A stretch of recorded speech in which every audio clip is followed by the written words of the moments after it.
Time is now 6 p.m. I'm calling the meeting of the Keene City Council to order, and I ask that you all please silence your phones, and Council Member Rob Foster will give the invocation, and then Troy will do the Pledge of Allegiance. Shall we bow our heads, please? Our dear kind Heavenly Father, we just thank you for the many blessings we enjoy in this life. We thank you for this beautiful day that you've allowed us to enjoy today. This spring-like weather has been a real blessing. And now tonight, Lord, as we deliberate the matters of the city, we pray that you'll give us wisdom, and may the decisions that we make be in the best interests of the city, and may everything that we do and say tonight bring you honor and glory, is our prayer we ask in Jesus' name. Amen. Amen.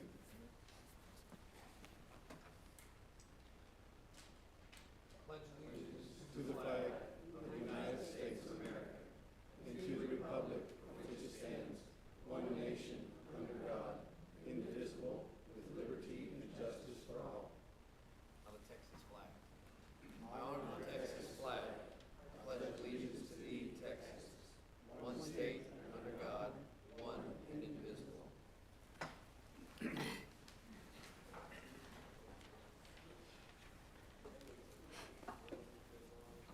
Well, thank you all for coming. Looks like we got quite a few people here tonight, and we have several cards. So, need to make some announcements, and then I have a comment. On Thursday, February the 12th at 3 p.m. will be a push-in ceremony at the Keene Fire Department to welcome the new Brush 678 into service. The public is welcome. Monday, February 16th is President's Day, and the city offices will be closed that day.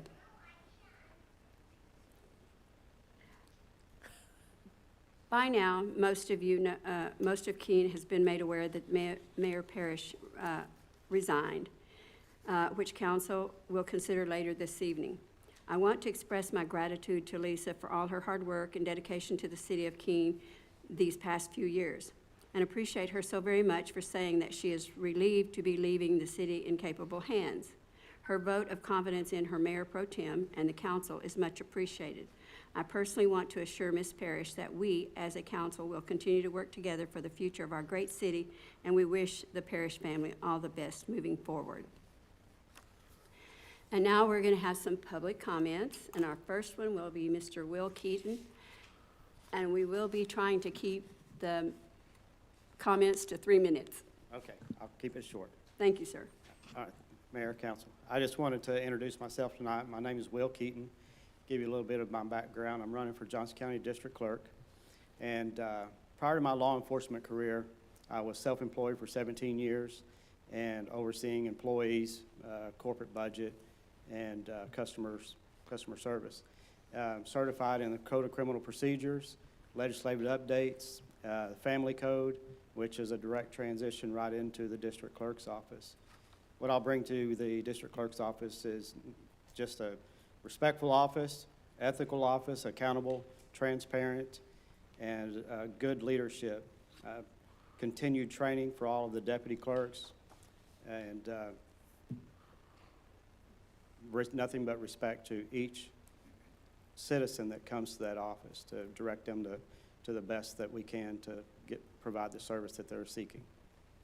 Pretty short, and that's all I need to say, really. Well, thank you for coming, and let us meet you. Yes, ma'am. Thank you. Thank you. Our next speaker from the public will be Jake Petty.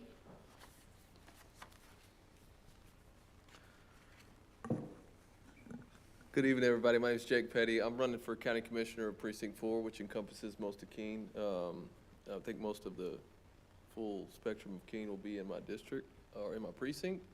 What I bring to the table is a background in administrative consulting and also constructing. So, my generation grew up with traditional systems, and we were charged with integrating technology into the traditional systems to make them efficient and effective, okay? So I'm trying to bring that perspective to the Commissioner's Court and to the county barn so that our roads can be effectively maintained. We can provide long-term solutions that's transparent so you can hold me accountable. So I plan to bring that integration into the precinct barn so we can provide the tax-paying public accountability and visibility of what I'm gonna do, when I'm gonna do it, and then you can hold me accountable for those actions, okay? We have to make a change if we wanna maximize our budget. Our roads are decaying at a faster rate than we have finances to repair. So we gotta get ahead of that maintenance, especially with the growth that you all know is coming to the area. So now's the time for change. We're running out of time. Election day's coming up, so please encourage all your citizens to vote. Whoever they vote for, low voter turnout does not provide change for the community. So we got to increase our voting turnout so we can let the voices of the community be heard. So I appreciate you guys and for your servant hearts to serve the city of Keene, and hope to work alongside you. Thank you. Can I Thank ask you, you a Mr. question Petty. before you Yeah, rush away? absolutely, sure. So you said that maintenance is falling behind. What will you do that will be different than what's been done Right. in the past? I mean, you Well, said about integration, but that's a big word that. It is. Well, so to be clear about it, LiDAR text and scanning's been used for TxDOT for road assessment. Major repairs cost a lot more than minor repairs. The majority of our infrastructure problems come from water mitigation, not from road, over usage of road, okay? So, using scan tools is technology that's available now. We should be able to scan our roads, and if you do it within multiple times, you can see where roads are degrading faster than they should be comparative to other areas. That alerts you to irrigation problems that you can fix, right? So you stop the bleeding there. It also gives you a worst to first list, so you can maximize your yield volume and your day-to-day operations. So, you know, we all know we have cell phones. I can say I want to go to the Keene City Council meeting, right? And it's going to take me 11 minutes to get there, all right? So we can map out and geotag even potholes that we're going to repair. It'll tell you volume specs. It'll say this, you need this much material to fill that pothole, and it takes you this long to do it. You can put all that data into a system to where you can map a guy out, one guy with the maximum efficiency of pothole repair material and an 8-hour route to ensure you get 8-hour workday out of your employees.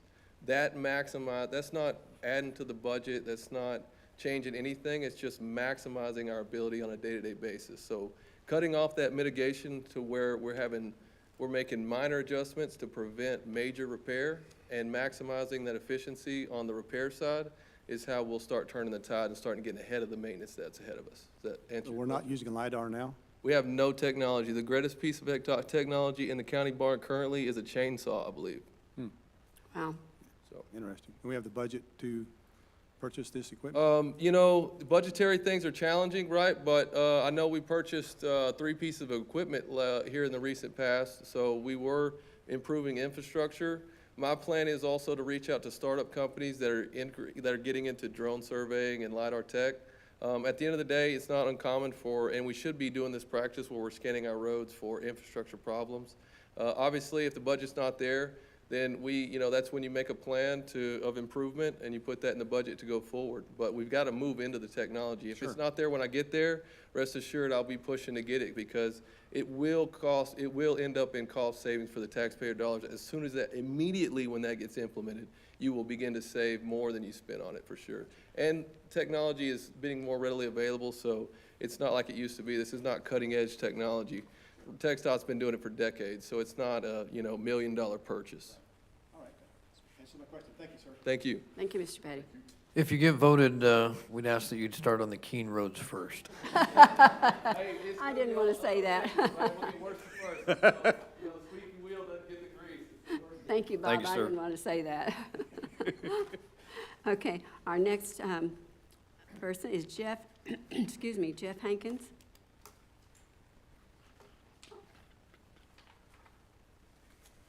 How y'all doing today? Just fine, sir. And you? Well, I was talking with John and all, and I know that the city council, I want to put it toward y'all about getting more extensions on the water with more days to be able to pay them, because we got a lot of people that everything's going up and they're budgeting everything, and it's just knocking them out. And it takes them a little longer to get the bill paid and everything. I didn't put down there, I also wanted to find out, and I had to talk with the chief on that, is why we only have 2 patrol cars running around when we got more officers, what do they do? I mean, are they just stationary at home or what? Chief, would you like to address that?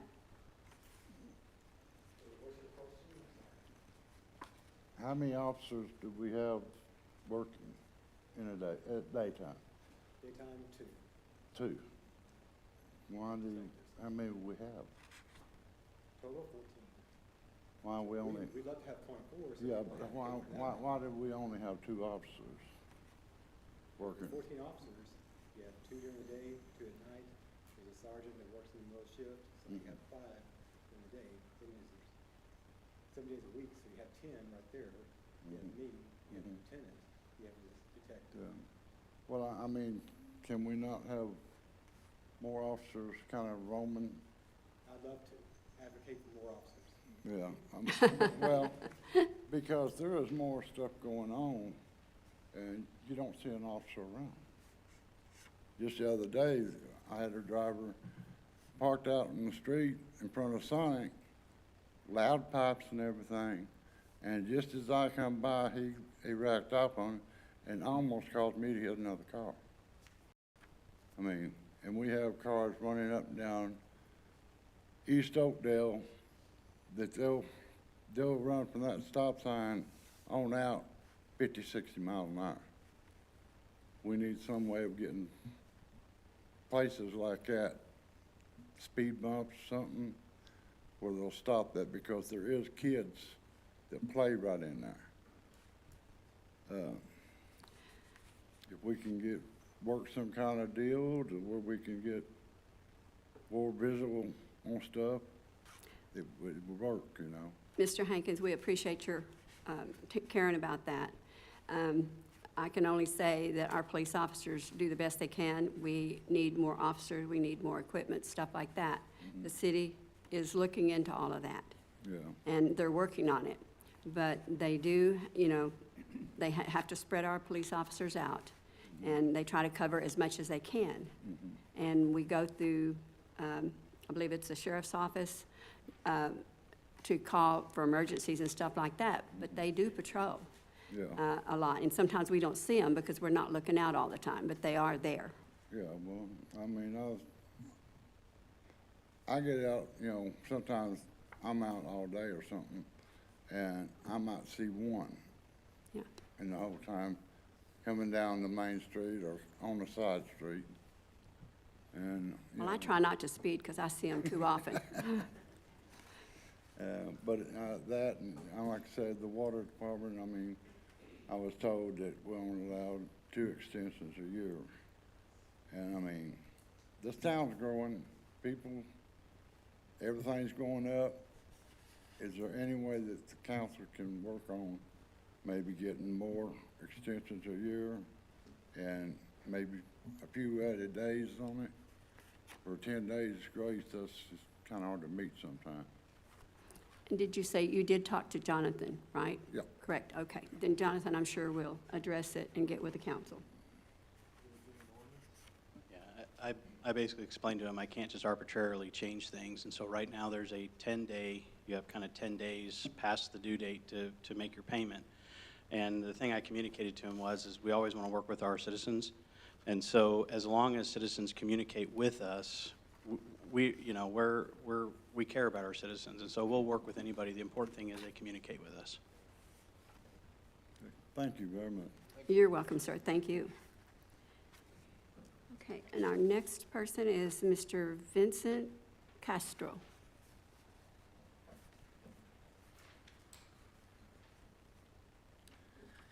Hello, everybody. How you all doing today? Just fine, thank you.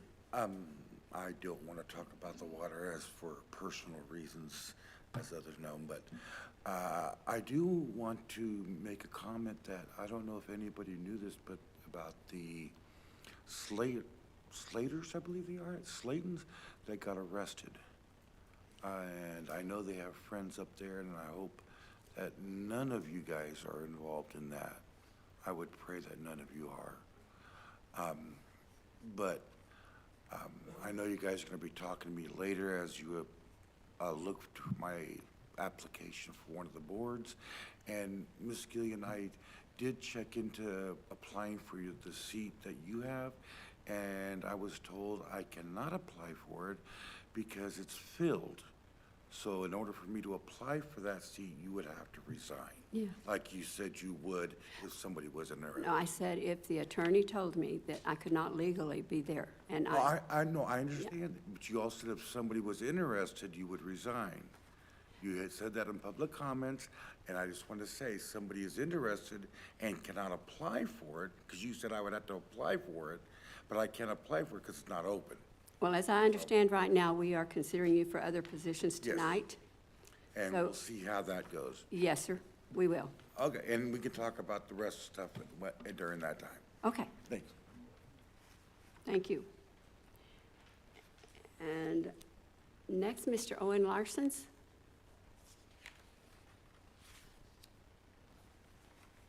Pass out a few. Owen Larson, 1002 Shelley Drive.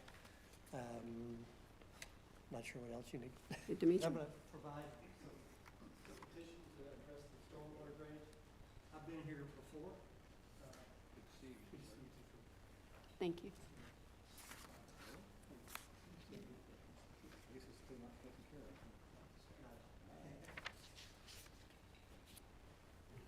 Mr. Sides, this will be your copy. Okay, I'm sorry, I just wanted to let you know that. So what I have in front of me is a petition to address the improper stormwater drainage on Shelley Drive. This is a petition, and so when a petition obviously is made, you get signatures, right? So this has everybody's signature of all of the owners on Shelley Drive from beginning to the end. And so what we're looking for is to rectify the problems. We've gone through the issues. We've had lots of discussions. Some of you, well, I'm not sure any of you actually that are here today have been to my home or Eddie's home to look at the issues. This is a problem that's been going on for years and years. The water comes from the back of the properties behind us into our backyards. It has filled up the backyards with silt and water. And of course, when it rains, it just stands and you can't walk back there. You can't enjoy it. And so I'm not going to read this whole thing, but essentially there's flooding of yards, soil erosion, standing water, accelerated deterioration of a creosote, coal tar creosote log wall, increased risk of foundation damage. This is, our position is essentially that overflow is caused by the diversion of water. It's a property owner must accept natural, unaltered water flow, right? That's not what this is. The development behind us was raised 4 feet. So if I'm standing in the back of my yard, I can put my hand out like this, and the home behind me, that is where their foundation is, and I'm standing in my backyard. So you can imagine, that's how much dirt that they raised up. And so instead of taking the water and pushing it towards the front, like they should have, they put a creosote log wall, which was approved by the city at that point in time, and they just ran with it. Even after myself and Tony Hilly, who no longer lives there, after we came to the city and said, don't do this, we were told you weren't going to do it. And I don't think any of y'all were on the city council at that point in time. But we've been here. We were here before. I was here before all of this was built. Nothing happened. I've been coming periodically trying to get some things resolved. I was here, Rob, I don't know if you remember, but it's been about a year and a half. And we had Brent Batla, who was the city manager before you, Mr. Seitz, and he looked into it, and essentially it came down to the almighty dollar, right? Well, I can tell you I own 2 houses, and I just paid almost $10,000 in taxes this past week. So if I paid $10,000 this past year, and if you keep going back, how many times have I essentially could have paid to rebuild the wall behind me? Well, I don't own the wall. The wall is not on my property, but it's affecting me. It's not affecting my neighbors behind me. They're not the ones that built it. They're not the ones that approved it. The city approved it with that developer, who I believe is dead now. So I don't know if you can't do anything about that. But essentially, if the city approved it, the city is now responsible for it. And so this petition, there's a lot of things in here I'd like for you guys to address. You know, I don't want y'all to think I'm so dogmatic and upset that I can't work with you. Last time nobody worked with me. Nobody come and said, okay, look, man, I hear you. You got an issue. What can we do to fix it? You just said, you know what, $200,000 to do this wall? No, thank you. That was the last I heard of it. So you can see I can get a little worked up. I think I'm done. Thank you for your time. Well, thank you.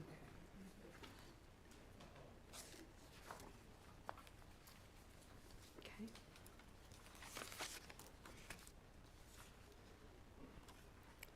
Okay, and I'm probably not going to pronounce this last name correctly, but it's Eddie Arabella? Okay, sorry, sir. I've got the same issue. I'm neighbors with Owen. Okay, It's been going on, I've been there for 11 years, and I just got enough of it. The water was coming into my house. So I had to because the city wouldn't do nothing, so I had to put a French drain in, which come out of my pocket for something that the city approved of. So that was almost $6,000 that I didn't have, but I had to come up with it. Either that or ruin my house. So I've got a 8-foot cedar fence, which is being pushed in by the dirt and the water that's coming from our neighbors and behind us. so are you saying that there's a retaining wall there that is not steady? No, it's already rotten. All it is railroad ties. So, I mean, they're all falling over. I had the neighbor, or the guy that I bought the house from, built a concrete wall all the way around, but the dirt's already coming over the top of it and pushing my fence in. So, I mean, who's gonna pay for the fence now? Me? After paying for a French drain? It's ridiculous, guys. I mean, it shouldn't have never happened. And we're having to deal with it. The neighbors, like Owen said, they don't have to worry about it, because they don't see it. We're the ones that see the water. We're the ones that see the damage. Now, I've got the damage, and it's coming out of my pocket, and I don't think it should. Okay. Jonathan, would you? It needs to be addressed ASAP. Pardon me, what years were these homes built? 2008. We addressed it before the house was built, before it even started, before the road was installed. And I do remember that. I mean, y'all send people out there to look at it, they turn around and leave, that's it. Nothing was said, no kind of help. I mean, I'm asking for some help. Well, actually, the whole block is asking for help. We've got all our neighbors' signature on that paper, and they've got the same issues that I've got, and Owen's got.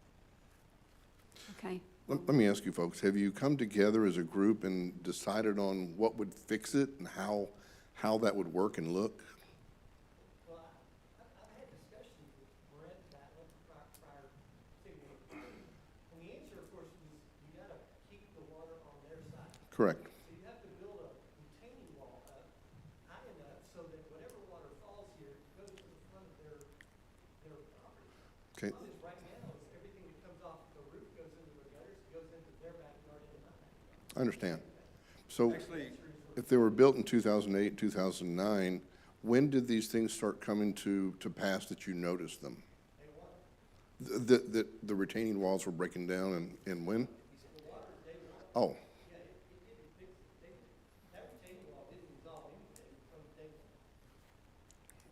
And the builder what did the builder say? So the developer, it's not the builder, it's the developer. Okay. The developer was a low-income developer. Owen, could you come to the mic, please? Thank you, sir. Thank you. Yeah, I was gonna. So the developer was out of East Texas. Don't know his name, can't remember what his name is. I think he's actually passed away now, last I heard. But he was a low-income, housing development developer. And so he only built 1 or 2 homes there, one of which is directly behind my house at the very end of the street. It's right behind it. It's, James Evans lives in it. And so that home right there was considered low income, but that's the only house he built. Because at the end of the street, at the end of Shelley Drive, there was an individual that lived there who put some disparaging information into the newspaper here in Keene at the time, and I think they tried to sue him. Actually, I'm pretty sure they sued him, then I think he left. Not sure if you remember this or not. It's been a little bit. So, I don't know if he just, well, I'm not sure exactly what the question is, except for, Well, I was just trying to determine to what level did the developer get involved in it? Did the developer come to the city and talk about it at all, or do you know anything about that conversation? speak with Johnny Cover. Johnny at the time, and there were a couple other mayors, or well, let's see, Mr. Heinrich, their city manager, Bill Gwynn, Roy Robinson. All these names are just coming up. I don't remember exactly, but over all these years, I've had these discussions, and really nothing's happened. Do I think they went back to the developer? I don't think they went back to the developer. I think he washed his hands of it. Yep. Thank you. Yeah, thank you all.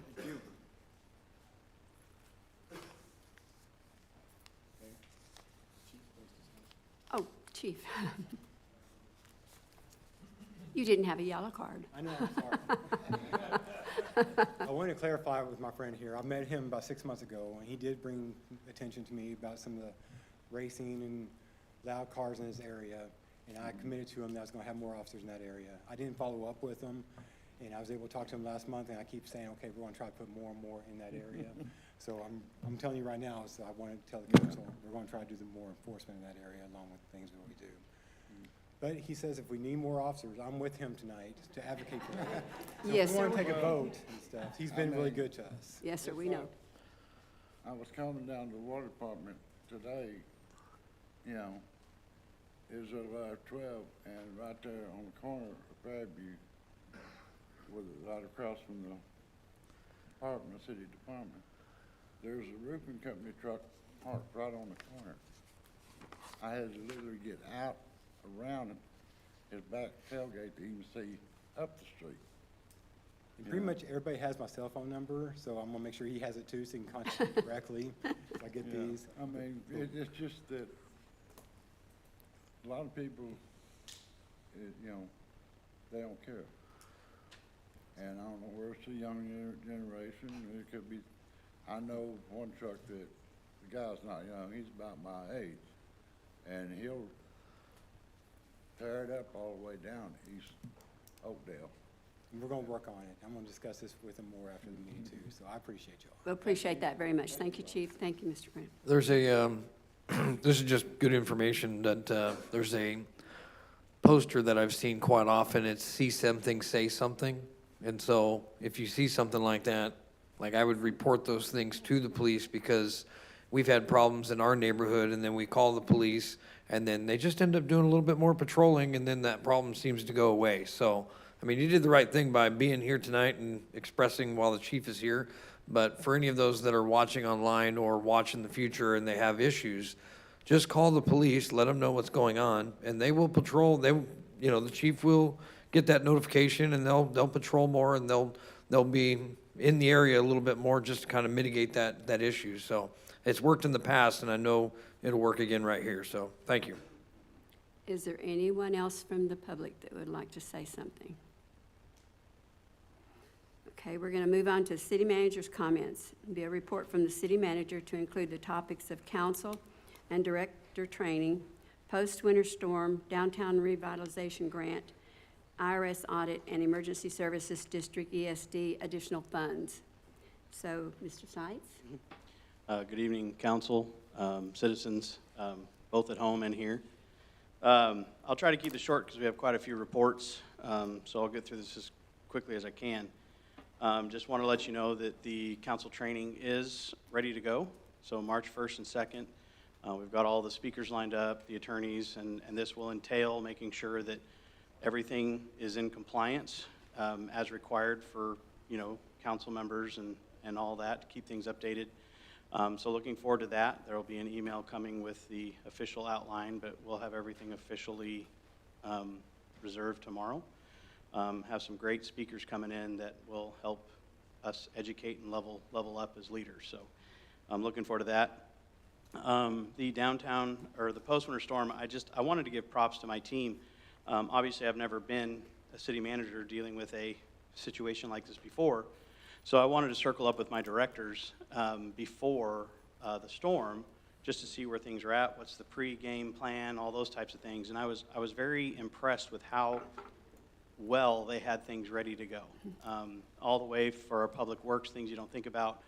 We keep our water tanks at a certain level, and to be cautious, they filled them to the top, made sure they were all full. That way, if water can't pump in, we have extra water to our citizens. They went through and put even like all the valves and the pumps and things, they actually put heat wires over them and wrapped them. And I mean, it was really good. I just want the citizens to know that, this wasn't a bunch of people that were rushing home to beat the storm. They were just really putting a lot of thought into taking care of our community. So, and also with our fire department, our police department.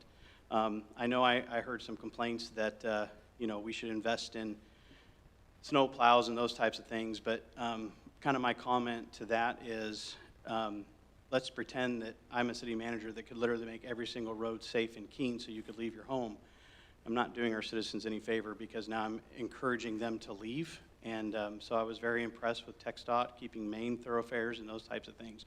But when the experts say it's better for people to stay home for safety reasons, then, but our public works was ready for any type of situations. And I guess our ambulance had to be pulled out of a ditch a few times, but thankfully with the new brush truck, it rode along and pulled it out. And, so it was really good. And also, I also want the community to know that we just didn't go home and put our feet up and sit by the fire.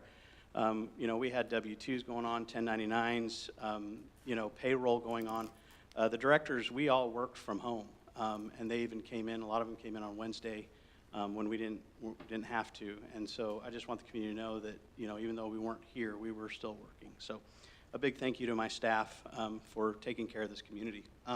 They did really good. Downtown Revitalization Grant, just want to let you know that is still going forward. Next month we will be reviewing some maps to designated downtown, but that is going, as well as our city plan. That's also officially underway. And so same type of thing that the gentleman was talking about, worst to first. A lot of that technology will be implemented with this grant that's in the process to give us a good roadmap on how to address these issues and which ones need to be addressed first. So I really liked his definition there.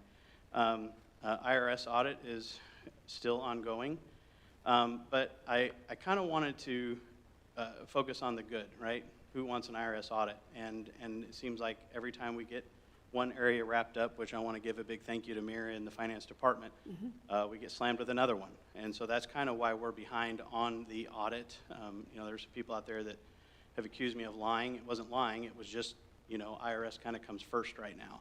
And I just wanted the community to know that actually resulted in a $72,000 refund. I noticed so that. It's good. It's not often that happens. And so there's the positive from this. And again, really appreciate the finance department really getting things organized in there. Again, we're still digging out, but we are getting there every day. I think we should give them a round of applause. Really. And then the last one, I was going to let Chief Warner come up and talk about kind of this last one. And this is some of the goals that we're going to talk about at the training, and sometimes it's hard. There's a lot of things we want to do, but it just takes, like I've said, time and money. And so I'm very appreciative of the ESD and their partnership, and I was going to let Chief Speakley brief about the good news. So, Council, thank you so much. I appreciate everybody being here tonight. Before I announce this good news, I just need to give you a little bit of background and give our citizens some background as well. This is the culmination of years of work, and it's not just me, but all the fire chiefs in the county have been working with the ESD, a lot of negotiations, a lot of meetings, a lot of planning. I'll say it, if you're not aware, there is a county, we call it the Chiefs Association, it's Johnson County Emergency Services Association. For several years, I was a leader in that organization and helped bring some of this to bear fruit. So, and again, this is not strictly just to Keene, it's county-wide, but along with that, we did get some benefit out of that or have the potential to. For those that are not aware, every year we go through a contract and we negotiate that with the Johnson County ESD. And you could look at it as they supplement, they give money to the city for us providing services in the county area. But it is so much more than just that. There are a lot of benefits that go into that. I'm sure that some of you have seen those contracts. Every year I come up and ask for that vote, right? So after this, for the contract for this fiscal year had already been approved, another announcement was made, and I've had several meetings with the executive director of the ESD. We've got a lot of things clarified as well. So I'm happy to announce that we are eligible to receive $129,106 and some change to help purchase equipment for the fire department and the EMS this particular year. Wow. This is not a year-to-year thing, although we expect it to continue, but the amounts are going to change depending on how things happen at a county level. In addition to that, we are eligible for $193,660 for station upgrades. So we have the opportunity to use those funds to maintain and upgrade the fire station. There are a lot of rules that go in along with that, and again, I keep emphasizing we are eligible for those funds. So the caveat to that is we have to come up with a plan, and we have to let the ESD board know exactly what we're going to do and the expected cost for that, and then they will vote to either allocate the funds or not. So it's not like they're going to give us a check for these amounts tomorrow. We have to get their permission first, and they have to approve it, and then we can move forward. So had a lot of different meetings with the city manager and with the finance director as well. You are aware that at some point in the future, the police department will be moving, and then the fire department will be inheriting that whole building that we're currently in. And so what we can do is hopefully the ESD will approve a phased plan to begin using some funds to get to a certain point. I've already got one estimate now for it's basically we're looking at hiring an architectural firm to give us a phased plan, and if that gets done and the ESD board approves that, then we have the foundation and the plan to move forward. So we're very excited about this. It's quite a bit of money, and we can do a whole lot of good with that. I'd be happy to answer any questions if you have any. Any question? Well, and what this means for our community is, like you mentioned with that building, part of the money that we would need to borrow would be to work on the fire station, and so that's just money that it's less that citizens are responsible for. Right. So it was very exciting news. Yes, it is exciting. Thank you. Thank you, Chief. Thank you. And I do have one more thing that wasn't on the list, but that's because it kind of transpired more recently. I did reach out to Lisa Parrish, and there are conversations that are going on right now, and we will be putting together a reception for her. You know, Samantha, you and I have talked, and several people in the community, Yes. and the chamber and all those things. So I want the community to know that we do appreciate her service, and we will be recognizing her, you know, the right way as, you know, since she did decide to step down to go take care of family. So just, I didn't want the community to think that, you know, we weren't working on something, so. Yes, and that will be great. Thank you. Okay, any other questions of Mr. Seitz? Okay. Next, we'll receive and discuss the quarterly financial report for the month of October 1 through December 31st, 2025. Mara Lamb, Director of Finance, gives her report. Good evening, Council. Happy to be here today. Let's start. Okay, first page. Hold on a second, sorry.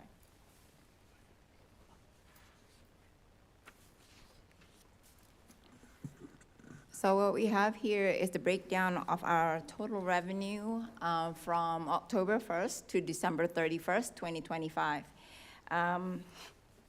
We'll just start with the overall year-to-date numbers. As of 12/31/25, our total revenue is $1,269,475.95, which is $695,000 less than our fiscal year last year, and it is actually 16% lower than what we budgeted. But before we address this, I just would like to say a great big thank you and give the highlights where it's due. Thank you, Fire Department. So Fire Department has two major income lines, and one is the ambulance services, and the other one is the county emergency district that they do, the service that they do. Both of them are over last year by 88% and 150% over last year, so good job, Chief. So overall, Fire Department is actually 112% over than last year. So that's really good.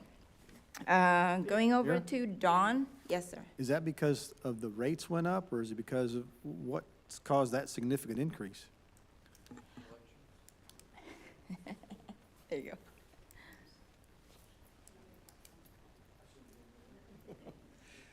To answer your questions, several different factors. So it's not that we increased rates. The fees for the ambulance are the same as they have been for a couple of years. About every 2 years, I will take a look at all of that and see if we need to do any adjustments. I'll talk to some consultants with the firm that we use for billing, and they'll let us know whether we're at market, below market, or what we need to do. So those rates haven't changed for several years. It's call volume that's changing. And then as far as the ESD, as more funds become available from them, they are able to disseminate that to different agencies. So my prior announcement, that's roughly $300,000 that we're eligible for. And should we be able to get that, that would count towards this revenue. So there are some really big increases along those lines from the ESD. But as far as the ambulance, we haven't raised rates in several years. So. Thank you. Okay, thank you. Did we tell everybody that deployed TIFMAS? Was I supposed to? No? Oh, and and if you recall, one of the items that we approved, that council approved for budget, was to go ahead and support the TIFMAS program. And Captain Bobby Metcalf was deployed for 2 weeks, right, Chief? And that revenue is in the works as well. So can we say praise the Lord? Good. Okay, and the next one is development services. As you can see, they're actually 10% over last year. They are, though, still 11% under budget this year. But I did talk to Amber before before this, and she said that she has 15 plan reviews, right, with the Ashton, and 5 for the Canyons that is in the works. So she says it's coming. So we should see more revenue coming from development services. Any questions? Oh, and then, the elephant in the room. All right, let's go and talk about that. Okay, so our revenue is $695,000 less, and this is because I have already said it somewhere, and it's because the big batch that we usually get in December was delayed, and we received it in January, on January 14th. But just to make sure that we manage expectations and to make sure, just to be clear and to set facts straight, I have done an update on this slide.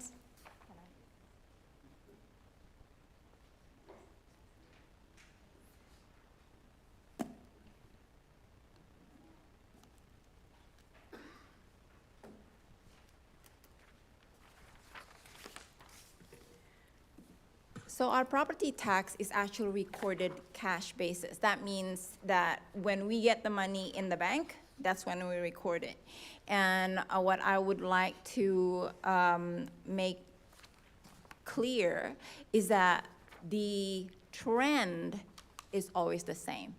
Mostly is 2% in the beginning, October, maybe 5% in November, but usually by January, what we're seeing is 77% collected in 23-24, 76% was collected by January 24-25.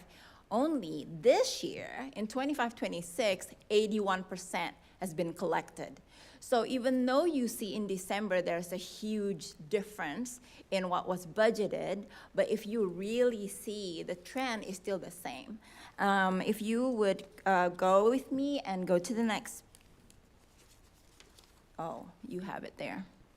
So I actually updated this slide, which I just kind of like gave to you.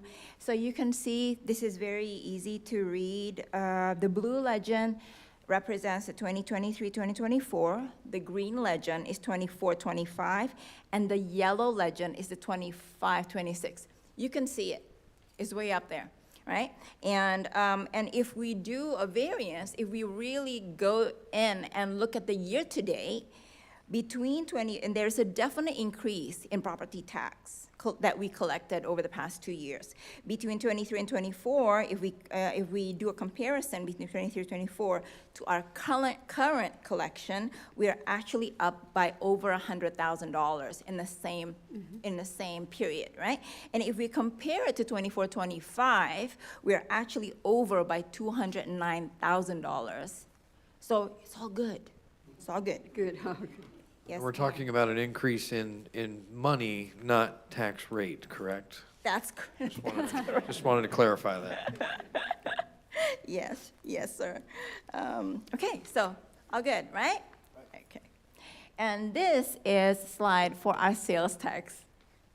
Are we just excited? Okay, so the blue is 24-25, and orange is current year. Look at that. I mean, I don't have to say anything. It's self-explanatory. You see it, it's higher.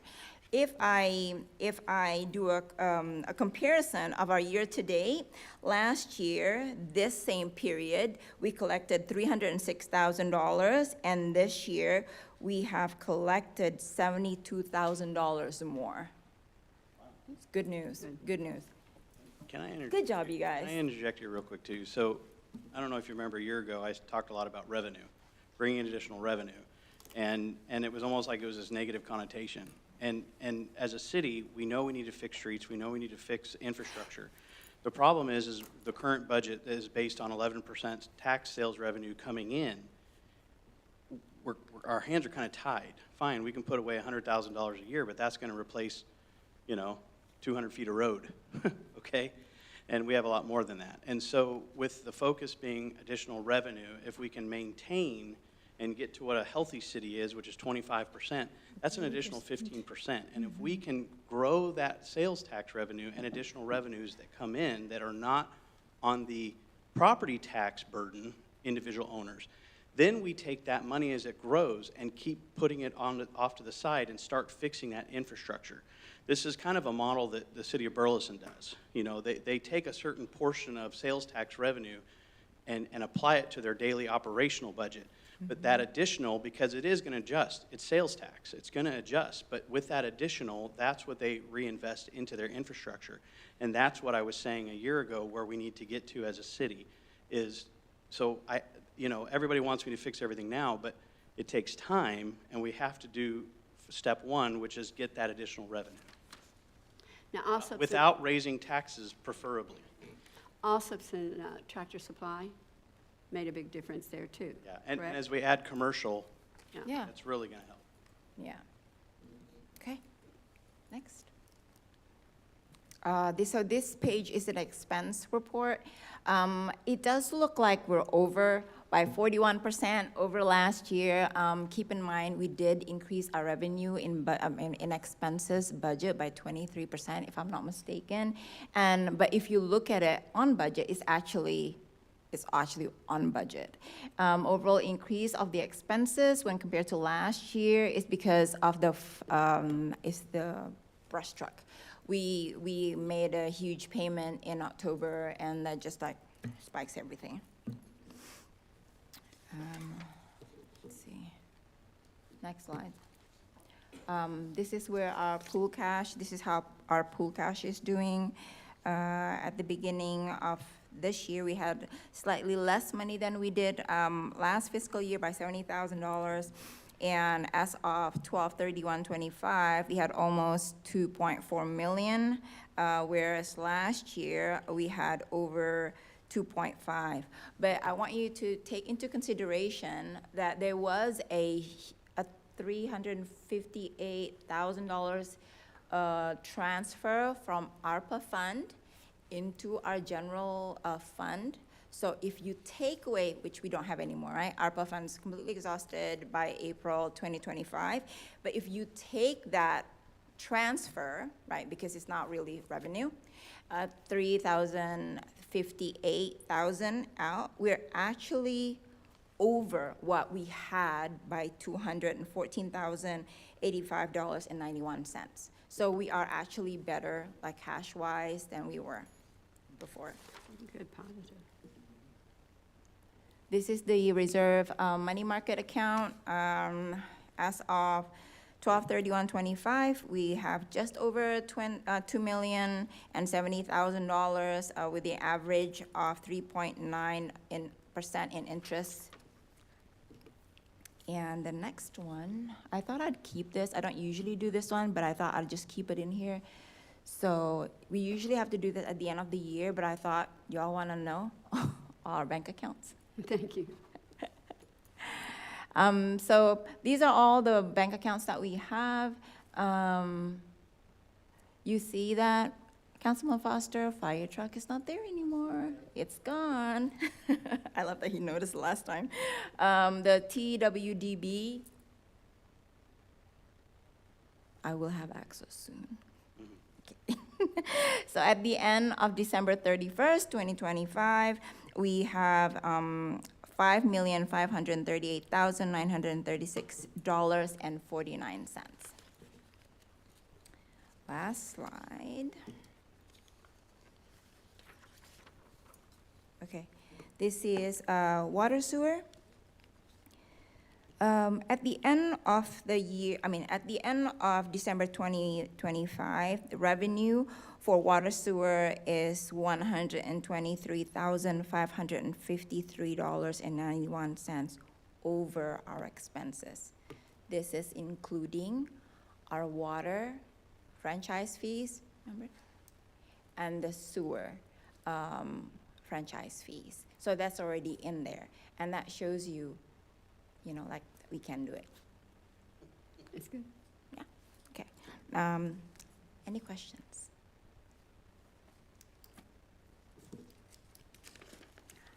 That's all, folks. That's all I got. Thank you, Mara. Thank you, Mara. Very good. Good news. Yes, ma'am. Thank you.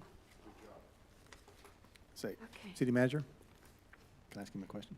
Sure. Since you mentioned the water sewer fund, and I know that we replaced a lot of meters last year, do we have more to be replaced this year?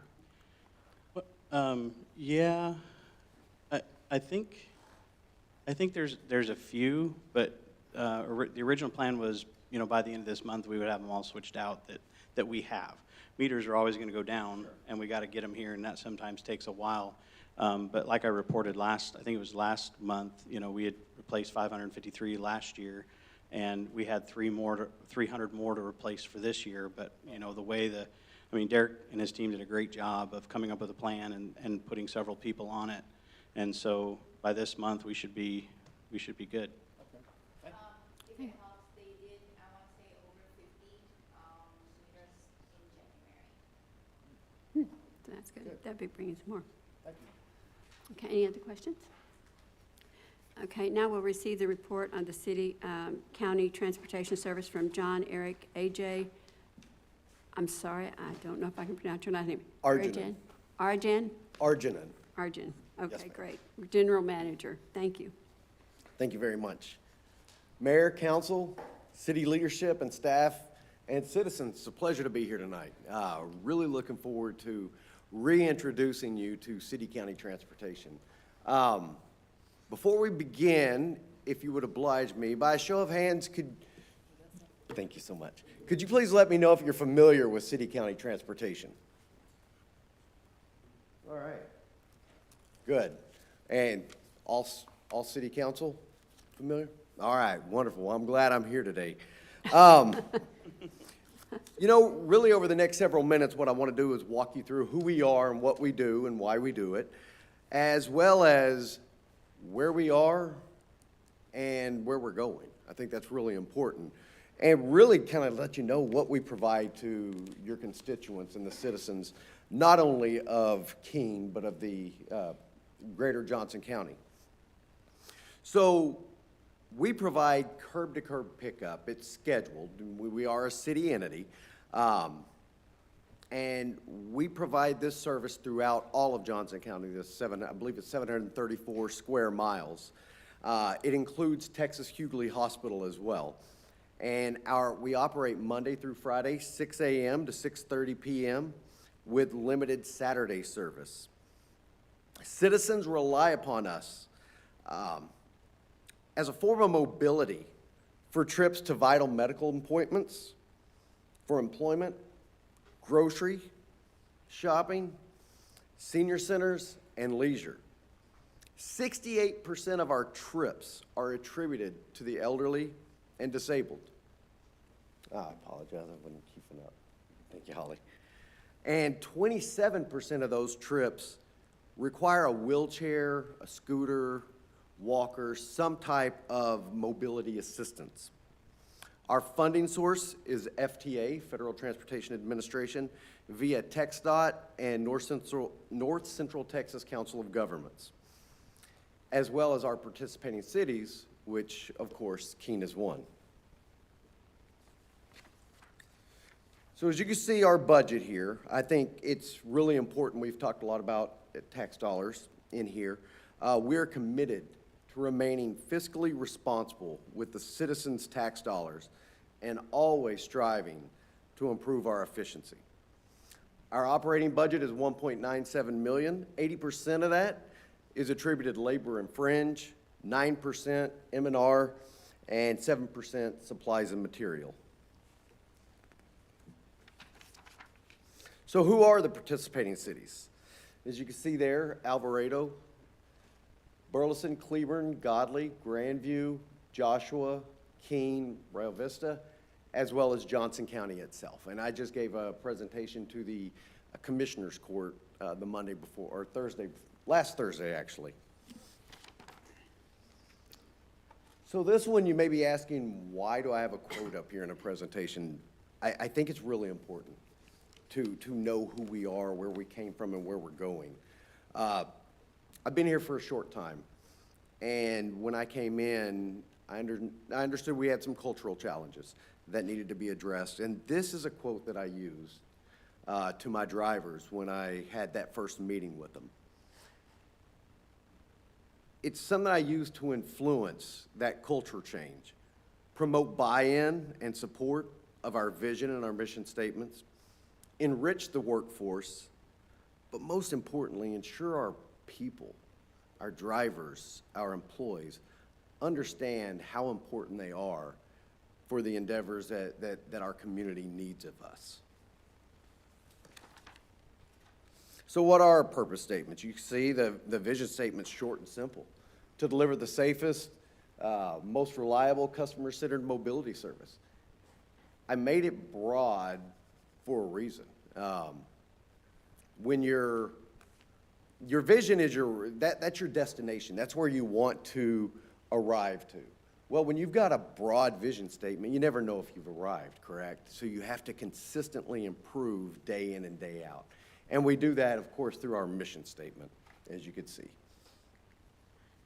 So when we look at 2025, we had a strong end of the year, I will tell you that. We had an 8.4% increase in ridership, and that attributed to 1,700 additional trips that our citizens could get to medical appointments, whether it be dialysis or grocery shopping or even employment.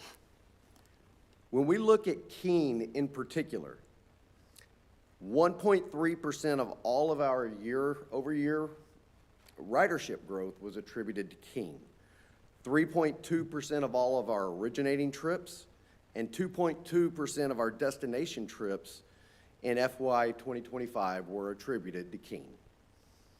This one's interesting, 93.4% of all of our cross-city trips. So those are trips that either originate in one city and, the destination is Keene or vice versa. 93.4% of those trips in and out of Keene were to Cleburne, and those were for medical as well as work. So you think about your citizens relying upon this for vital medical needs as well as employment for their livelihoods. We did have a 9.5% increase in productivity. That's what that number there is. The trips per revenue hour. The higher that number, the better. We were at 1.25 for FY 25. Currently, we're sitting at 1.4 for this fiscal year. So our ridership is increasing dramatically. What I'm most proud of with this team and this organization, this department, is a culture change. The buy-in from the drivers and the dispatchers. Improved attendance. Absenteeism has completely fallen off, and that is a great thing. When we have drivers who have to call off, those are trips that we can't get people to vital medical appointments. And we've got drivers actually inquiring about our performance metrics now. And that is a huge, they understand, but now they're saying, hey, if this number reaches this 1.4, if it hits at 1.7, that's this many more trips. It equates to this many more trips over a year. So what are we doing? We're improving our access to early medical appointments, employment, and essential trips across Johnson County. I can tell you, when I arrived, Monday through Friday, you saw the slide, it's 6 a.m. to 6:30 p.m. When I got here in July, that was only for the city of Cleburne. All other Johnson County was 8 a.m. to 6:30 p.m. Well, that was changed in October. I sent out a note that we were changing that, and we were going to add some drivers so we can make sure that people outside of Cleburne had the same access to early medical appointments, employment, and grocery shopping. October of 2025, we had a 13% increase. It was 268 more trips. That was 2,337. That was our highest in over 5 years, going back to COVID. December 2025 was our second highest, but that was a 45% increase year over year. When you look at that one, that was 710 more rides in 1 month. We're presenting to partner cities. I've got one other after this, as well as the Commissioner Court, because it's important for you to be aware. I know that's something that when I talk to the city managers, when I introduce myself, when I came on board. They said they would like some more transparency, and that's why I'm here, and I want to make sure that I continue doing this. If not a quarterly, a half-year basis. I would like to do that, stand up and let y'all know, because we've got a lot of big things coming up that we're going to talk about. And that's really a reimagining what we can be. An emulation of customer service, better service, quicker response, and improved flexibility. This is the fun part. Where are we going? Service enhancements. How can we better serve our customers in our community? Drive economic activity, accessibility for employers and businesses. So what we're doing as part of reintroducing ourselves is getting with employment centers, getting with businesses to find out what they need help with, and then, quite frankly, to let them know what we could use help with. Buses. I've got 3 new buses that are ordered, and they'll be here March, early April. And that was all part of a NCT COG TxDOT fully funded grant that we have received. So we'll be getting those soon. The biggest challenge we have right now, people can only schedule trips Monday through Friday, 8 a.m. to 5 p.m. And we schedule 7 days in advance. When you have that many people trying to call in, the only way they can schedule a trip is if they call in. The average wait time on hold is roughly 45 minutes to an hour. That's unacceptable. Those are people who have given up on us, a lot of people. You're not going to sit on hold just to be told we don't have any availability for you.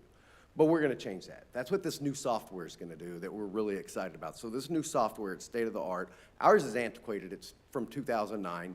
The maps, it's not like Google Maps. It's not updated. If you think about it, it's antiquated software, none of the updates. We know all the roads are changing these days with new neighborhoods being built, but this is going to be state of the art.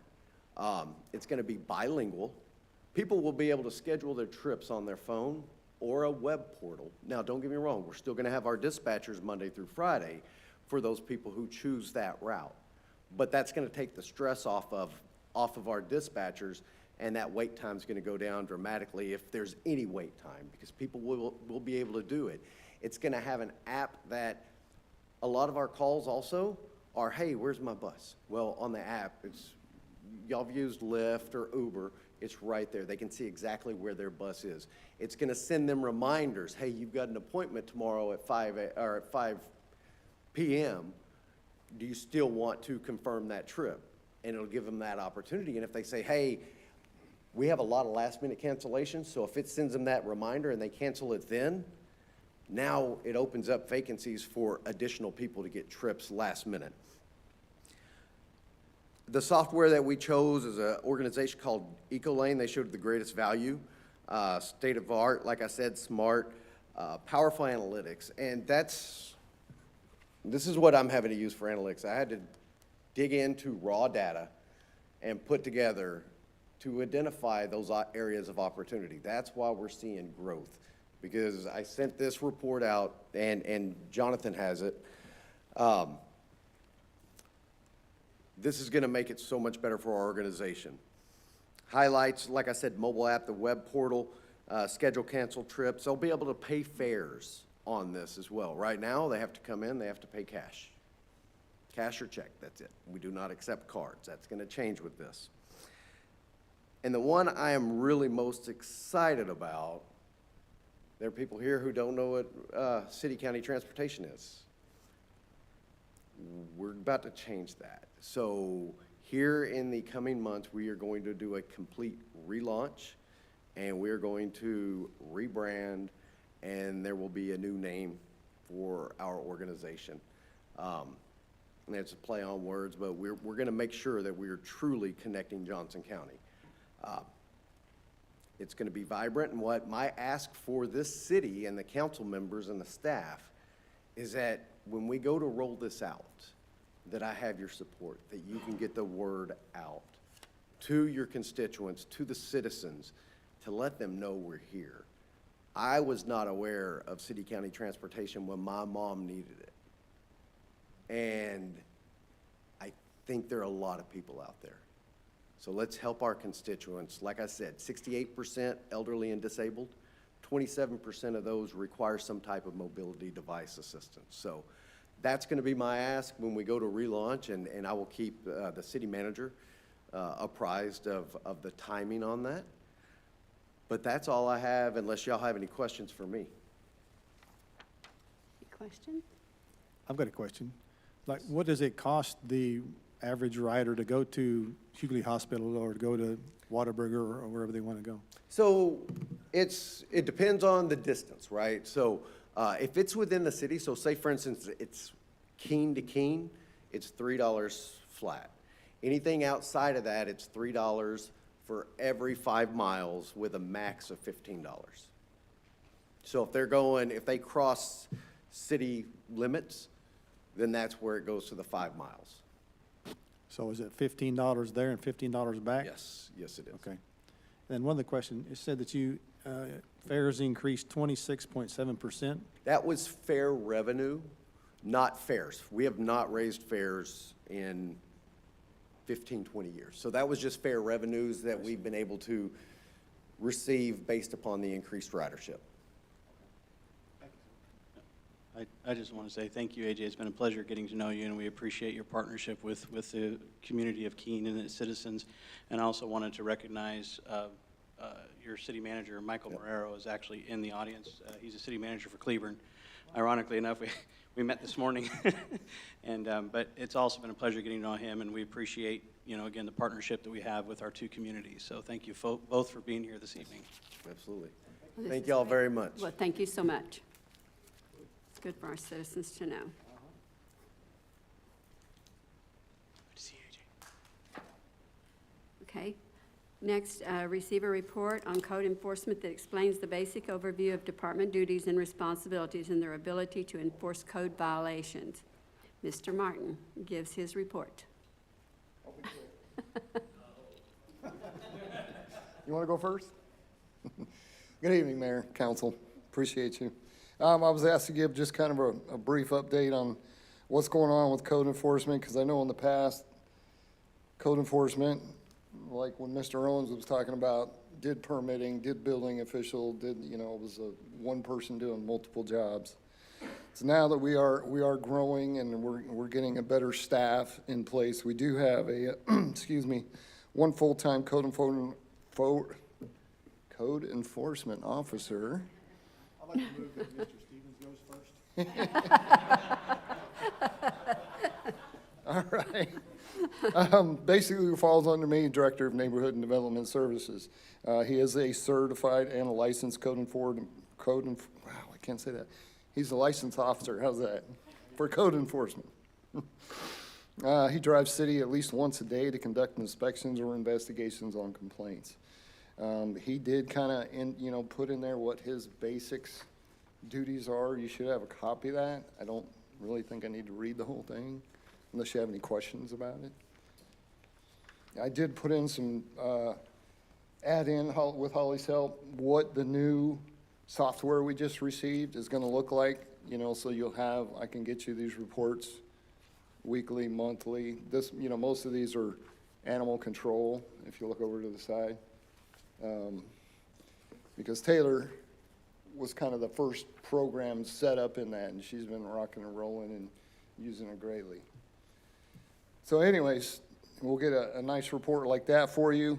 Let me see, we just added a link to the report for the citizens to report problems, code or animal control to our city website. Thank you, Holly, for doing that.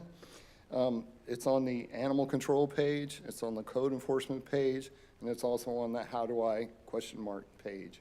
There's a link, this new iWork system, so if somebody sees an issue, they can log on, complete the form, send it in, it goes directly to code enforcement or animal control. I'm going to jump in just real quick, Don. As y'all remember, on the budget, there was quite a bit of software upgrades and things that we were investing in to help with permitting and all that. This is all part of that. When I first got here and I would go ask Mr. Johnson for a report, it was a spreadsheet. He'd have to keep multiple files, and I mean it was very He was very organized, and he did an amazing job with what he had to work with, but this is something that'll kind of tie everything together, that'll give us more visibility, and so that we can continue to kind of just make things better, you know, again, both for our citizens and for us. So the software stuff is still coming. It's just taking a while to get implemented, as you all understand. All right, we just had another, was that yesterday or today? They just had another, now we're working on more of the permitting side of it to get that up and running. It was 3 modules altogether, so it's going really well, training, and that should be online shortly as well. They can make payments, they can do inspections, they can, you know, it's just trying to streamline everything. Instead of, you know, one person doing multiple things, it's right there. Should save a lot of man hours and a lot less frustration for the citizens. Any questions? Any other questions? You're welcome. Thank you very much, Mr. Martin. So I'm going to go ahead and jump in here while Ricky's coming to the stage here. I do want to apologize to our guests. So often we just kind of have internal reports, and you know, sometimes hindsight's 20/20, and looking back, I wish we would have put our guests first. It's just kind of habit. So I do want to apologize publicly to Dr. Stevens for putting him last, and in the future, when we have this many reports, we will definitely be cognizant of putting our guests first. So I do publicly apologize. I've decided I'm gonna invite Jonathan to be on our agenda for our Monday meeting this coming Monday. So if you will, I'm gonna put you on there. Make him dead last. Fair is fair. Yes, I will exactly be there right. if you want me. Ricky Stevens, I am not running for anything, nor do I ever intend to run for anything. So I was glad to see those guys that are willing, and again, just to tell y'all thank you for being willing to stand up here and hear from the community and have to deal with just the roads and the sewage and the water. Not everybody has the patience to do that, so I appreciate y'all. And I know I speak for a lot of people that says thank you for putting in the time to be on a city council. So thank you a lot. One of the things I wanted to talk today, how do I get to it? Just hit? Okay. So back in November, as you know, we had a bond that did not pass, and I think the board on Monday is going to go back out for another bond. So I wanted to take a little, I told you that real fast, and I tried to talk fast last time because I was on a yellow card. Now that it's 7:20, I know you want me to talk fast again, but starting Monday, I have to go neutral after the board calls the election. That's just part of the electioneering laws as superintendent. You may not know this, but in the state of Texas, the only person that can't talk pro or con against the school bond is the superintendent once the bond has been called. So Monday night when they call the bond, technically, I have to be the neutral observer. Now, principals, teachers, other administrators, assistant soups, outside of school time and hours, they can stand on the street corner and preach the needs, but superintendent cannot. So since I do have that opportunity today to still talk, because just for the record, I'm for it, in case you didn't know that. But most of this will be factual. I've cut this slideshow down to not very long, so I'm not going to keep you real long, but I do want to go through some things because I believe that knowledge is power, and y'all do have the ability, like I do at 4B board, to see that on your TV screen, right? Okay. Knowledge is power, and even if someone is against the bond or is for the bond but is against the tax increase, I think that knowledge is still very powerful, where they can talk to why they are or not. Real quickly, our bond was $25 million. Here's a breakdown of the way the votes came out. It was 168-4. It was 347 against, about a 2-to-1 margin.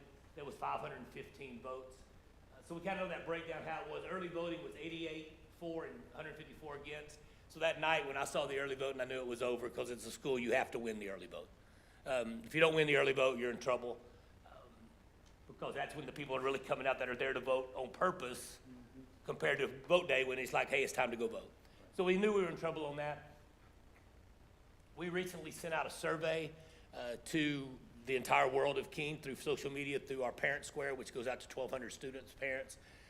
You know this, so I'm not going to stress on it. We're 1,135 kids now. That's 233 up since I got here. It's 122 up from right after COVID. But we're only 4.2 square miles. To give you an example of what that means, our tax base that we just got in from the CAD just on Monday We're at about $248 million in taxable value. Another school that's exactly our same size, which is Grandview, who also doesn't have a whole lot of tax base, is like $580 million. So just the sheer amount of land brings in a lot stronger tax base. We're very, very small at 4.2 square miles.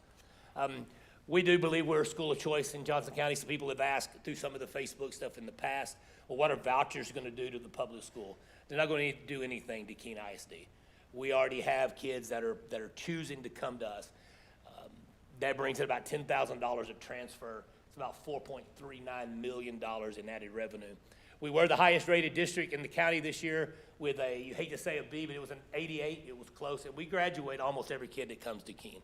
Our graduation rate is really good. Demographic study, this is just a chart that shows you how the growth has gone. You'll see the reds, that's right after COVID. And you may not know this, but there was a group right after COVID that came through. They're now 3rd and 4th graders. There was a low birth rate across the nation. Schools all over the nation were having low numbers in those grades. That's obvious here by that, but you see the growth. And this is what we expect. You can see them when you drive over. They're the ones right behind the school that are going up left and right. They're the ones that are going to go up back here eventually. About 400 homes. Zonda told us before COVID to expect about 0.61 kids, and that's basically 243 kids, which is 1 classroom per grade we need, so about 13 classes we need to build. This right here, and it'll help on your screen, you'll be able to see it more. This is the Zonda 10-year forecast from right before COVID. If you look at that gray line that I've got the red box around, the gray one below the orange one is actually this year. They predicted we'd be at 1277, but we're at 1139, 1150 back and forth. You say, well, they undershot it quite a bit, but if you look in that red box that I boxed there, they're about 1.5 years behind, which is pretty good considering we had 1.5 years, 2 years of hard COVID.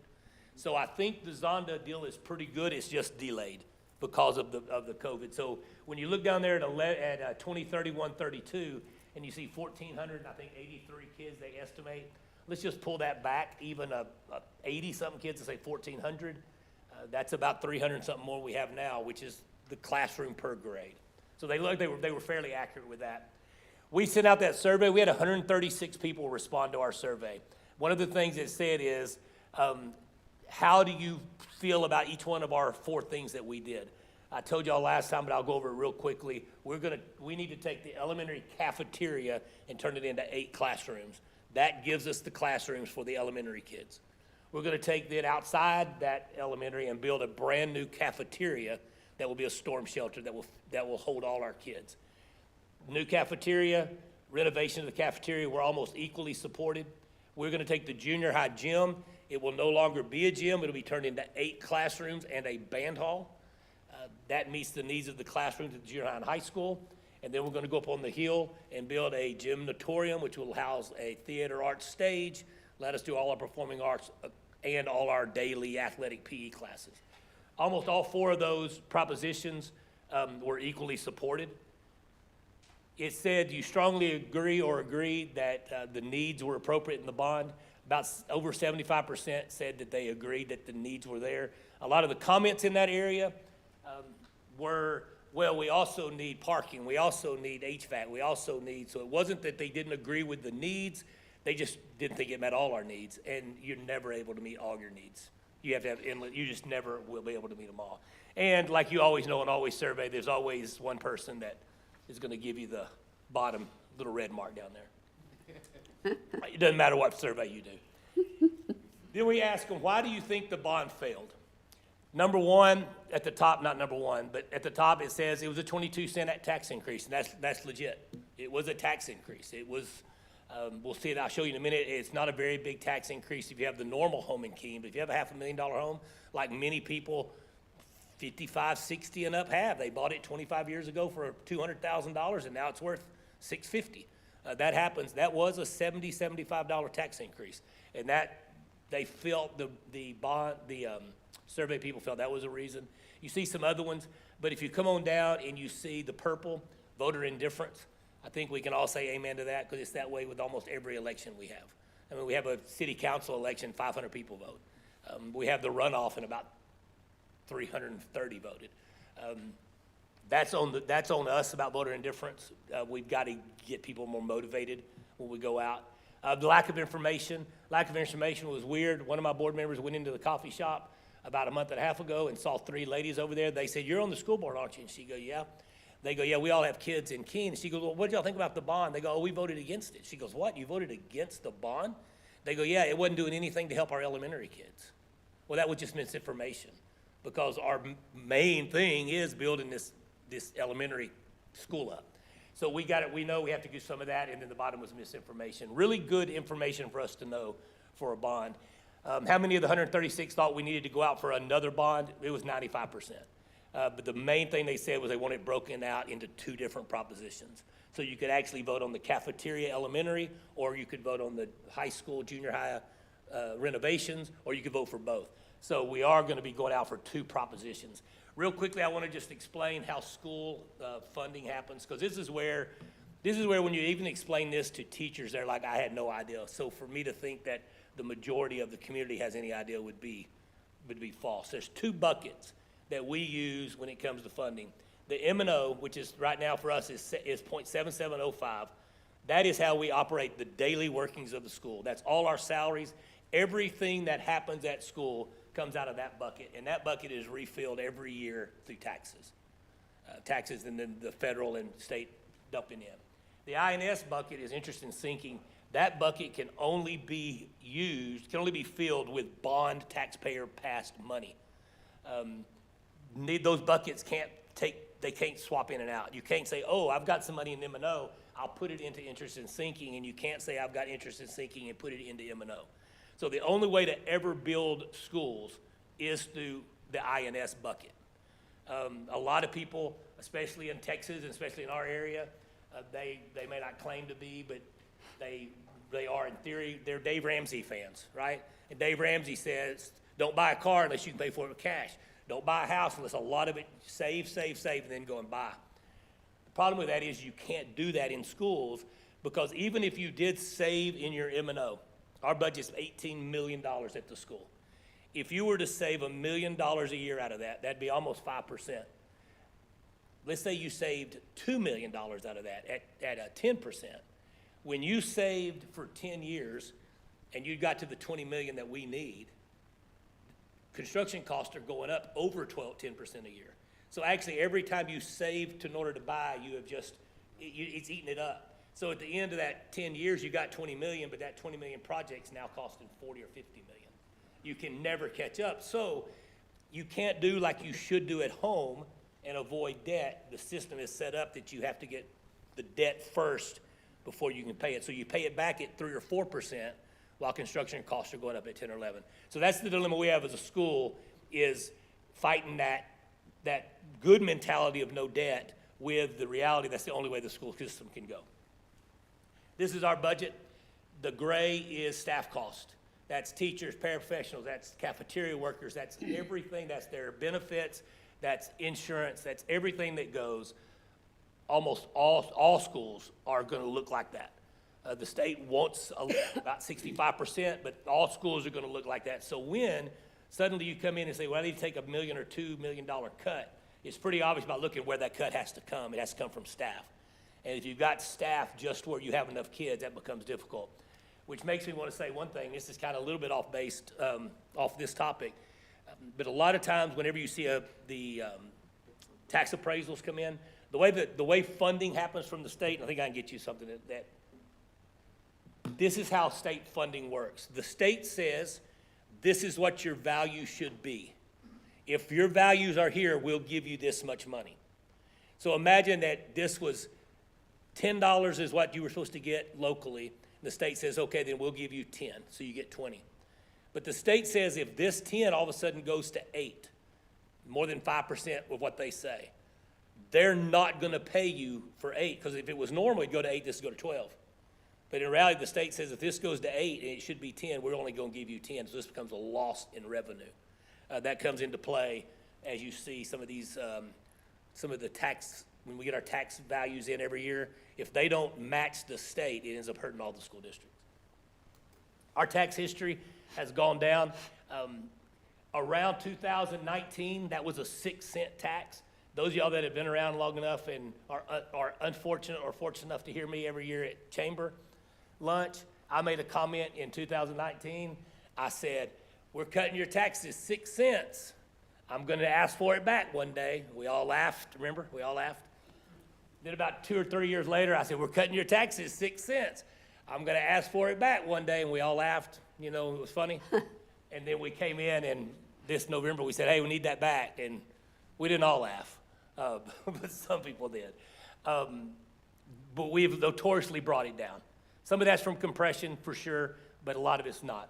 When you look at everybody along the bottom, it's everybody that we deal with around here, and we're in the bottom third of taking care of our business with tax rates. School construction, it's more difficult. One of the things we hear a lot with school construction is you're gonna build a 10,000 square foot building. It's $550 a square foot. And the thing is, well, I just built my $500,000 home for $212 a square foot. Make it make sense. It's hard to make it make sense until you realize this little example that all of a sudden made it so clear to me just a couple of days ago, actually. It's a residential house versus a schoolhouse, a door. If you think about the door to your bedroom, many people don't close their bedroom at night, especially those of us that don't have kids anymore. So our door in the bedroom may close once a day, twice a day. Door in the classroom is gonna close 15, 20, 30 times a day. A door that opens to any area is gonna close 300 or 400, 500 times a day. So all of a sudden, that door on the right is gonna cost 10 times that door on the left.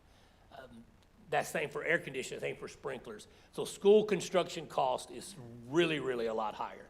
That's why whenever we go into what we told you our projects were, those renovations of those buildings, instead of going at like 580 a square foot, are going like 182 a square foot, because you're renovating something you already have. It's just a way that we were trying to cut back and save money. Because the way that school districts are allowed to go out, there's a gap. Okay, that gap is how many kids you have in school compared to your tax base, and then they put some magical Austin voodoo numbers on it, right, math, and they come up with a number. It says this is all you can have in debt. Our number happens to be about 30 million. But we still have 10 million or 9 million from the last bond in 08, 09. So the most that we can ever go out for is 20 million right now, 21. And if we were totally out of debt, only 30. So you see a lot of these school districts that like go out for 268 one year and they pass. And then the very next year they come back for 180 more and they pass. And then all of a sudden a year later they come back for another 94 million more and they pass. That happens a lot. Those are districts that are growing crazy growth. Keene will never be able to do that. This is a kind of a one-time shot on this 21 million. If it were to pass, it would be, not very many of us here would still be actively involved before you could come up with another big bond to do anything with school because of that. I've already told you about the projects. I'm not going to waste your time there. Here's the big one for May for us. It's bond tax impact. If you'll notice, the red line is roughly the average house in Keene. 223,000. I think the average is 232 or 252. Either way, if you vote for Proposition A, which is the cafeteria and the rooms for the elementary, if you have a $250,000 home, it's going to cost you about $8 a month. That's very manageable for most people. If you have the $500,000 home, it's going to cost you $31. Now somebody might say, well, $250,000 home, $8, double it, $500,000 home, $30. Why isn't it $16? Well, that $140,000 homestead exemption is actually over half of a $250,000 home, but it's only about a third of a $500,000. That's why it's not 1-to-1. If B were to pass, that $500,000 home is costing about $10, about $11 a month. So total, both of them is going to cost the average home in Keene about $19 a month, give or take $1. No doubt, the $500,000 home we're asking for about $78 a month. So for sure. Homestead exemption, this hit me last night in a meeting for the first time. I hadn't thought about it this way. We all probably know that 65 and older, their taxes are frozen on homesteads, right? So to me, that was always, hey, 65 and older, it's frozen. That should be an easy yes vote. But the problem is, and somebody mentioned this last night, a lot of times when you're 65 or over and you realize it doesn't affect you, it causes you just to stay home. You're like, well, it doesn't affect me, I'm not going to vote. That's also people who are for the bond's job to motivate those people to say, hey, it doesn't affect you, but it does affect your grandkids or maybe your grandkids' kids, and to get out and vote. This website is live as of about 4 hours ago. It'll be going out to all our staff and on all our social media tomorrow, but that is the website that you can follow the progress of the bond. It's got all kind of stuff. It's gonna have all the podcasts, it's gonna have all the committee meetings, it's gonna have the minutes of those meetings and all those things, so we'll be sending that out. Last day to call a bond is the 13th of February, so we'll be calling that Monday, I'm quite sure. Last day to register to vote is April 2nd, so one of the things that we have done to help with voter apathy is we have gotten all our secretaries at each campus trained to be a voter registration registrar. And so we're gonna be pushing stuff out that, hey, come get registered to vote. You can just come into the office. Every one of them can do it. It's quick and easy. The easy way is just bring your driver's license, show it, you fill out a piece of paperwork, put it in an envelope, throw it in the mail. So we're gonna try to get people registered to vote. Last day to vote is April the 2nd. Voting will be at the high school in the transformation room, which is when you walk in the front door right to the right. And early voting is the 20th and the 28th. We're gonna be open the 20th and 21st from 7 in the morning to 7 at night, mainly because you have to have 2 nights you're open 12 hours. And the 20th is a board meeting, and the 21st is a meeting at the elementary school, which will bring people up to the school. The school in no way can ever encourage people to vote yes for the bond, but we do want to encourage people to vote because like, one of these young men back here may have said a little while ago, we want to know the will of the people. And 300 people doesn't tell us the will of the people. 500 people, we need honestly, we need 1,000 people to vote to really be able to say, thus saith Keene. And so we want more and more people to vote. And that's kind of it. Any questions before I let y'all move on? I just wanted to ask a question. Yes, ma'am. How do you get out to a lot of the citizens here in Keene that are not technically involved? They don't get on the computers, they don't use their phones. I mean, they make a phone call and they answer a phone, but they don't really. Yes, ma'am. Well, the first time around, and I think I told y'all this last time, the first time around, we intentionally went very low-key. We wanted to very much be, you know us, we know you, we're gonna put this out here, we need it. And so what happened in that is, there were lots of people that came to the polls. They've told us, they came to the poll, didn't even know we were having a bond. Yeah. So there will be a pact, and this will be separate from the school. There'll be a political action committee formed, I think, next week. That'll be parents of kids that live in the district, and it'll be their responsibility to put we'll have signs this year. It won't be funded by the school, but there'll be stuff out there where people are door to door knocking. They're picking up the phone calls. They're sending out emails that are trying to reach those people that didn't even know. We had a lot of parents that, again, sometimes people tell you stuff and you're like, how is that possible? But we had parents that have told us we didn't even know there was a bond, even though we sent stuff out. But you know, city people could tell you, I've had to come up here multiple times and pay my water bill late because I don't look at that mail. I've got it on automatic payment. I just get it in, I throw it in the trash because it's automatically paid. And when my credit card expired, and I didn't tell the city, I threw away like 3 of them because I don't look at them. So we can't rely on mail, even email, because I delete 300 emails a day. I could easily miss one of your emails. So if you ever email me and I ignore you, pick up the phone and give me a call because that's how we operate. So we have to intentionally do what you're saying and let people know. I have a question for Jonathan. Is there any way to help our schools by putting something with the water bills that everybody gets? Nope, cannot do that, okay. Yeah, it's not. Erase that. No, it's a good question, though. I mean, for sure. Retract that question. Because I know that there are people that want to help. It gets, with elected boards and other taxing entities, it becomes difficult. Like Ricky, we cannot be for or against or have any type of, this has to be, like he says, the will of the people. Well, I just thought it was informational.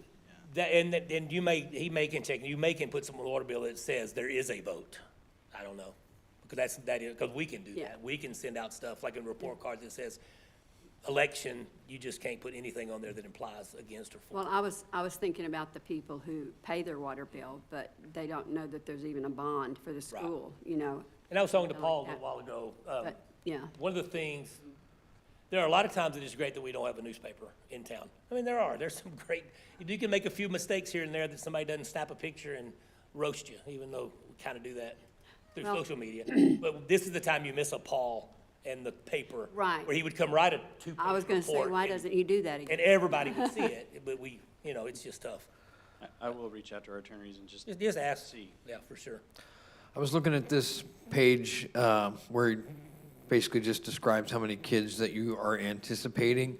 And of course, I know it ends in 3032, or 2032, excuse me. But have y'all updated that? Because obviously, I understand what you're trying to do. You're trying to project for years ahead, so that way y'all don't have to worry about this again. But do you guys plan on having another growth spurt? I mean, you don't, I know you can't plan it. It's just based on what you said, like, hey, it's how many homes come in here, and that's going to dictate what we do. But I'm just trying to think of your future, and I know you're thinking of the future, right? You're thinking for the next 15 years how you're going to be able to culminate and then, do portables outside if you need to until something comes up. But I think that's the most important part, is just understanding that you're trying to do this for the future of Right, of no doubt. Keene, It's not for tomorrow. It's for 10 years. It's for 20 years down the road to be ready. And I'll be honest, and it's not my place, but I guess it is as a citizen.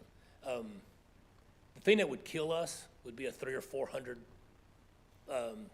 unit apartment complex that all of a sudden popped in.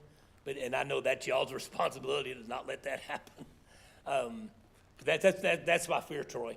Because I don't fear another housing development, because you can handle 100, 200 homes, especially built out over 4 or 5 years, and we run out of space at 4.2 square miles.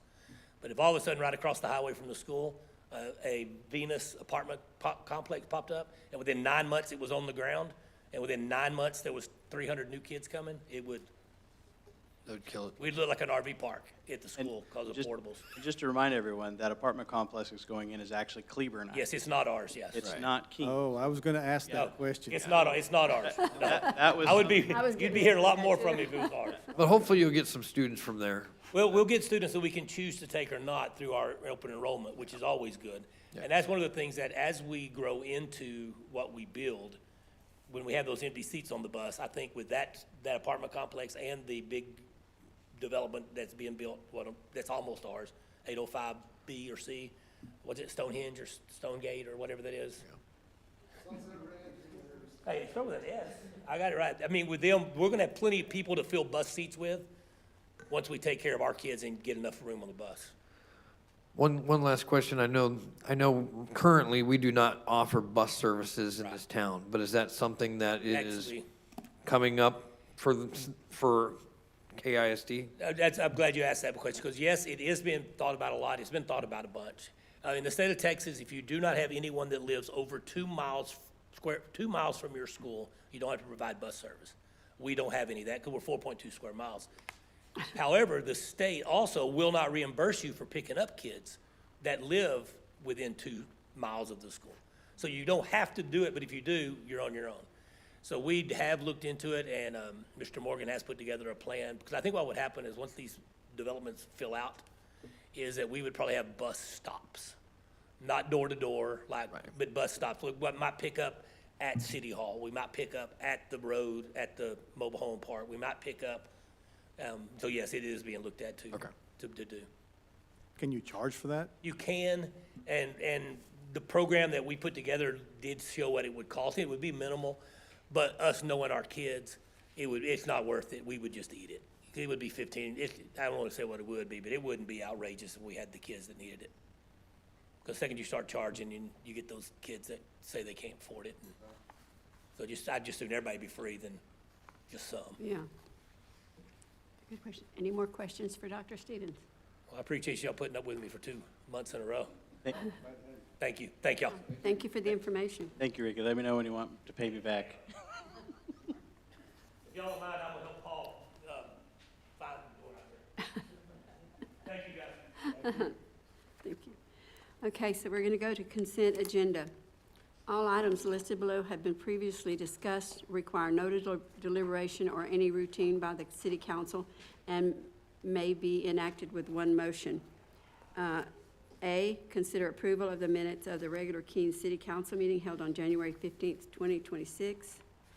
B, consider approval of a resolution to remove Lisa Parrish as a signatory on all of the city's bank accounts. And C, consider approval of a resolution to add the city manager and city secretary as signatories on the Texas Water Development Board, TWDB grant bank account. I move to approve this consent agenda. I'll second. Okay. All those in favor? Okay.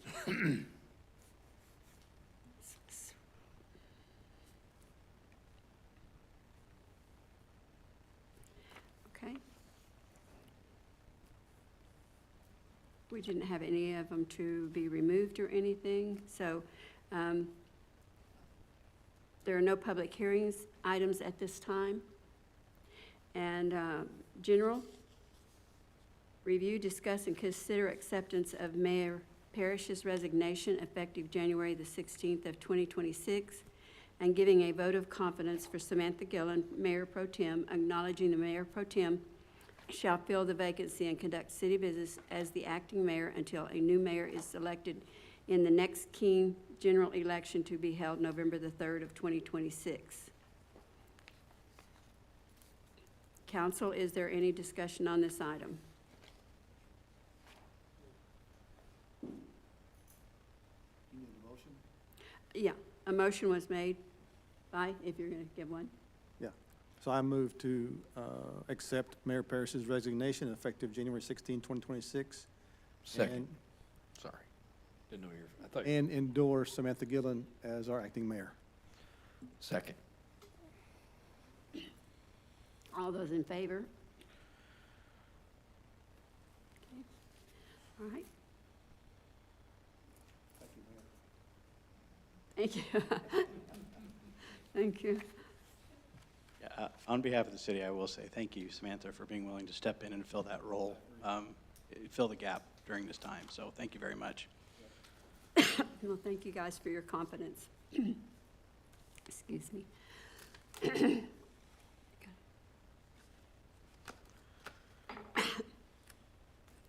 Okay, and we are going to be going into executive session pursuant to the Texas Open Meetings Act, Chapter 551, Texas Government Code. The City Council may recess to executive session at any time during the meeting that a need arises for the City Council to seek advice from the city attorney as to any posted item and by following authority.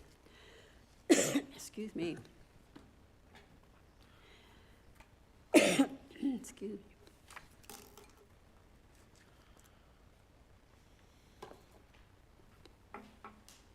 Gracious.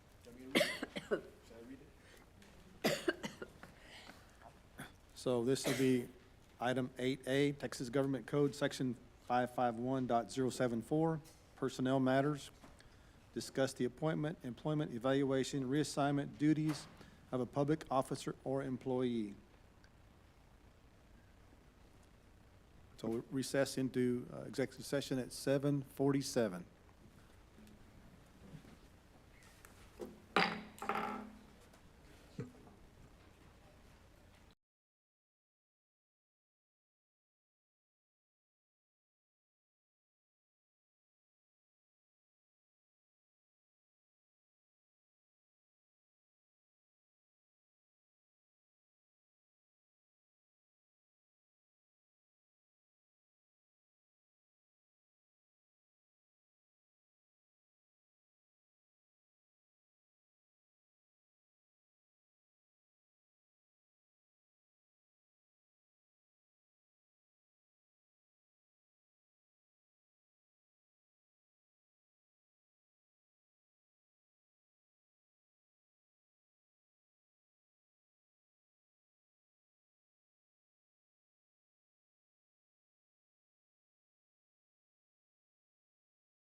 Okay, the time is 8:57 PM, and I'm calling the meeting back to order. Council, do I have a motion? He's not here yet. Okay, I need to. Yeah, just a second. Pause for a second. At 8:58.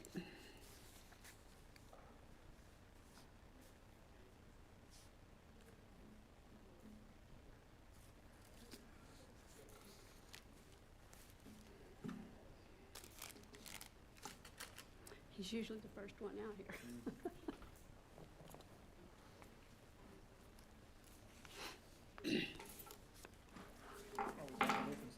We're back in session, right? There we are now.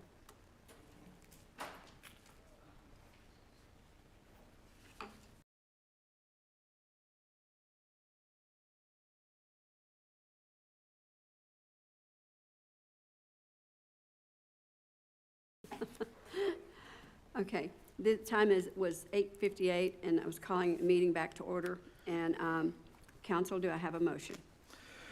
We do. I'd like to make a motion, and although there was only one applicant, we have chosen not to appoint the applicant to the Board of Adjustments. Okay. All those in favor? Okay.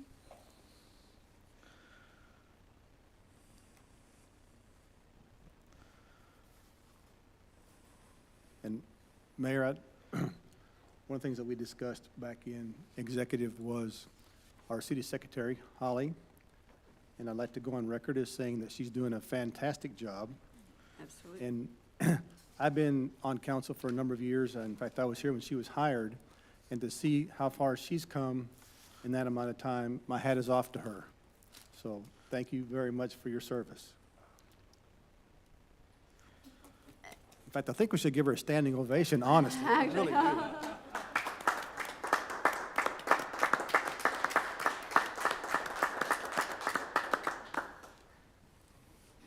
Thanks, Holly.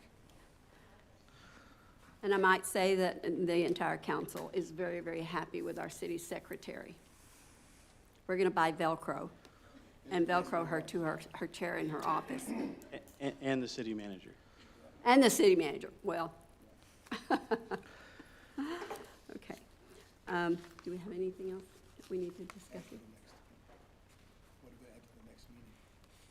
Okay, yeah, I need any requests for future agenda items for the next meeting? I'd like to have us adopt that boards and commissions policy that we talked about back in July but didn't adopt. Board commission? The boards and commissions Okay, policy.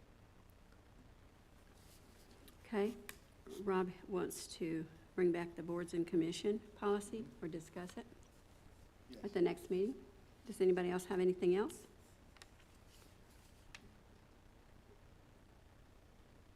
Don't have any, huh? I'll make a motion to adjourn. Okay. Meeting is adjourned, 9:01.